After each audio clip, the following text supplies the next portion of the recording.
botë këtu. Këti samiti parapriu dje një konferencë parasamitore në të cilën sekretari general Mark Rutte foli për gjitha sfidat e sigurisë me cilat po përballet NATO në botë. Kryetema e diskutimeve padyshim që ishte siguria e Ukrainës, e cila është një prej shteteve që po synon të jetë pjesë e NATO-s dhe në të cilën Bashkimi Evropian së bashku me të gjithë aleatët e Aleancës Veriatlantike kanë investuar në masë të madhe për ta ruajtur sigurinë e Evropës në rand të parë, e Ukrainës në rand të parë dhe Evropës në rand të dytë, në mënyrë që rreziku nga Rusia të eliminohet dhe në mënyrë që të gjithë aleatët e NATO-s të jenë në gjendje që të reagojnë Rusisë në një rast lufte. Duhet pasur parasysh që dje në pjesën e parakonferencës Mark Rutte foli për shumë tema, mes cilave edhe Ballkani Perëndimor. Sepse kjo na intereson dhe më tepër, Ural, çfarë u tha për Kosovën dhe Serbinë? Sepse ndër tjerash, me sa duket, sekretari i NATO-s ka deklaruar që po ashtu ka një miqësi të mirë dhe me Aleksandar Vučić, apo jo?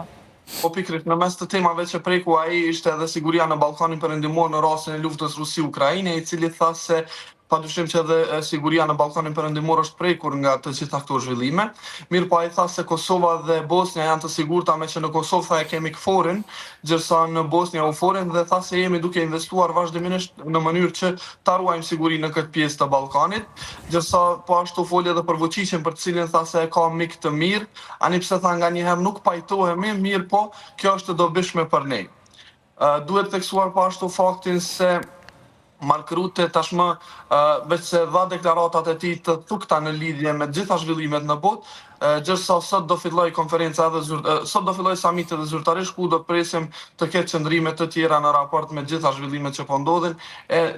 me do e mos që edhe Kosova do mund të jetë pjesë e temave të diskutuara këtu.